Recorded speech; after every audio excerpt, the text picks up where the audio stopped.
Hello children, how are you all? Fine, good. Today we are going to read EVS book. It's for class 4. So take out your EVS book and open it on page number 51. Let's continue the chapter. Commercial use of flowers. Commercial means अब हम उससे कैसे money earn करते हैं, यानी business करना. Horticulturists grow flowers to earn their livelihood.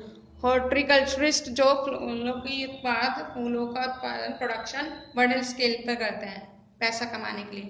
तो जब production of flowers on large scale होता है उसे क्या बोलते हैं? Horticulture.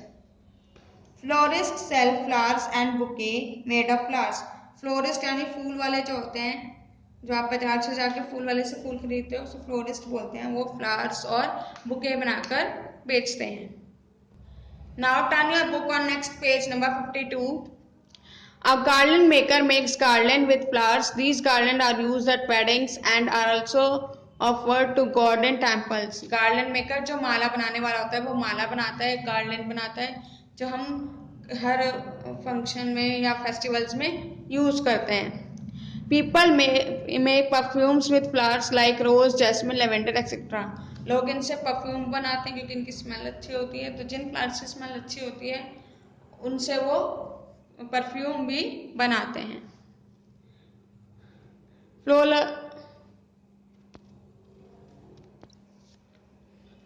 Floral motives.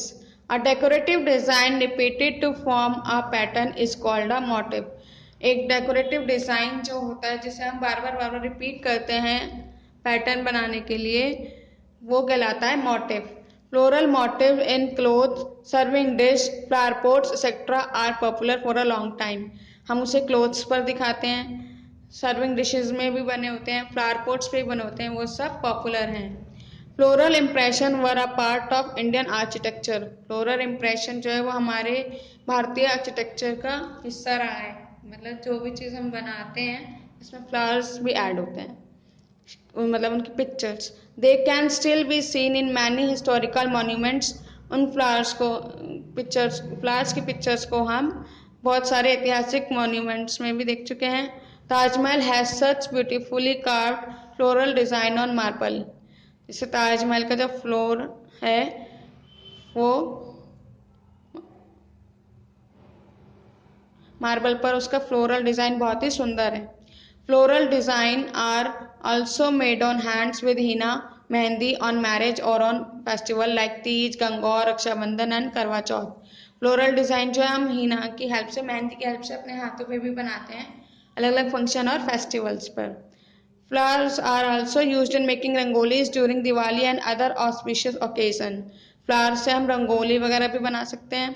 Marigold and other flowers are use for decoration at marriage and an festival या मैरिज का कोई फंक्शन हो उस पर हम जब घर की डेकोरेशन करते हैं तो उसमें मैरीगोल्ड के फ्लावर्स यूज करते हैं. Madhubani is an old folk art of Bihar. It is famous for its floral design. Madhubani जो है वो बिहार की फोक लोक कला है जो अपने फ्लोरल डिजाइन के लिए बहुत फेमस है. On festival and other occasions, special floral design are painted on the wall of houses and courtyards in this style. जब कोई फेस्टिवल या फंक्शन होता है घर में तो घरों की दीवारें और कोर्टयार्ड और आंगन सब उस डिजाइन से डेकोरेट किया जाता है. Now floriculture. The cultivation of flower on farm is called floriculture. जो हम कल्टीवेशन फ्लावर्स की कल्टीवेशन करते हैं, फ्लावर्स को बड़े स्केल पे उगाते हैं, उसे फ्लोरिकल्चर बोलते हैं.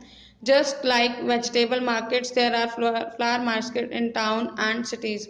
जैसे आपकी वेजिटेबल मार्केट है, सब्जी मंडी है, ऐसे ही फ्लावर्स की भी होती है. Wholesalers buy flowers from these markets and sell them to retail florist. Wholesalers जो है वो उस मार्केट से बहुत सारे फूल खरीदते हैं और फिर शॉपकीपर्स को बेचते हैं, रिटेलर्स को. Retailer florists then sell the flowers to consumers. Retailers florists जो होते हैं, जो फूल दुकान होती हैं, वो कस्टमर्स को, कंज्यूमर्स को जो उन्हें चाहिए होता है उन्हें बेचते हैं. Many flowers are exported to other countries. कुछ फ्लावर्स दूसरे देशों में भी एक्सपोर्ट किए जाते हैं. Now come to next page number 53. Apiculture. Flowers produce a sweet liquid called nectar. Flowers में से मीठा मीठा सा लिक्विड चीज निकलती है जिसे हम नेक्टर बोलते हैं. It is food of honey bees. Butterflies and other insects. उन्हें कौन चूसता है? रस, या इसको बोलते हैं रस। उसे हनी बी जूस खाती है, बटरफ्लाइज खाते हैं और दूसरे कीड़े मकोड़े भी खाते हैं। Rearing honey bees commercially to extract honey is called apiculture. Honey निकालने के लिए जो लोग बड़े स्केल पर हनी बीज को पालते हैं उसको बोलते हैं apiculture. Honeybees suck and collect nectar in their stomach and carry it to their hives. Honeybees nectar को चूसते हैं और अपने स्टमक में कलेक्ट करके अपने हाइव्स छत्ते में लाते हैं। Here the nectar is deposited in honeycombs at honey. छत्ते में जो छोटे छोटे हनीकॉम्स जाल बने होते हैं उसमें वो उसे इकट्ठा करते हैं। Pure honey has a high nutritional value. It is used as medicine. People collect the honey for their own use as well as for commercial use.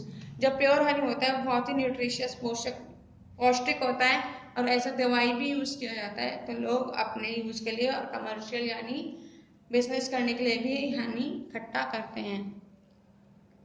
Collecting honey from a hive is not easy. ये easy नहीं है। Honey collectors burn branches and dry leaves under a hive to produce smoke. जो honey collectors हैं जो शहद इकट्ठा करते हैं वो उस छत्ते के पास सूखी लकड़ियां और पत्ते जलाते हैं जिससे कि धुआं उठे। The smoke drives away the honey बीज फ्रॉम देयर हाइव। तो उस धुएं से वो हनी बीज जो है छत्ते के पास से हट जाएंगी।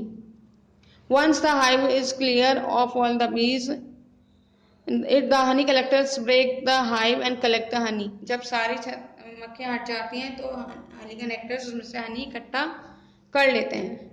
Now honeybees. Honeybees live in huge colonies called hives. Honeybee बहुत बड़ी कॉलोनी में रहते हैं, कॉलोनी बनाकर रहते हैं, उसे बोलते हैं hives. There are 3 categories of bees in colonies. 3 तरह की मक्खियाँ होती हैं। The queen, drones and workers. Workers bee make the hive. Worker जो है वो हाइव बनाती है which has many empty cells, जिसमें बहुत छोटे छोटे सेल्स होते हैं। The queen bees lay eggs in this empty cells. Queen bee उसमें अंडे देती है।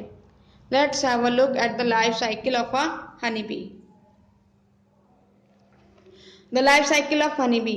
अ queen bee lays about 2000 eggs in a day. एक दिन में क्वीन बी 2000 eggs देती है। In a day or two worm like larvae come out of them. Worker bee feed pollen, honey and royal jelly to larvae.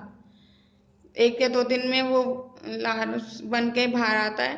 फिर जो worker बीज हैं उनको रॉयल जेली और पॉलन हनी खाने को देते हैं। On the 5th day, larvae spin a covering of fine thread called cocoon around them and turn into pupae.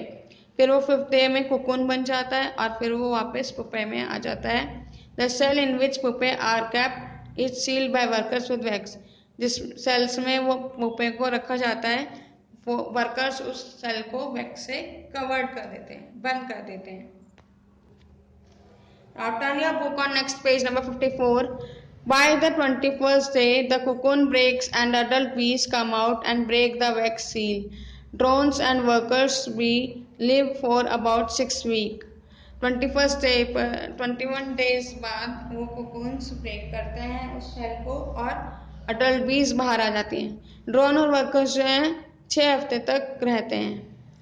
The queen bee however lives for 2 to 3 years. और queen bee जो है वो 2 से 3 साल तक रहती है, जीवन होता है उसका। अंडरस्टूड?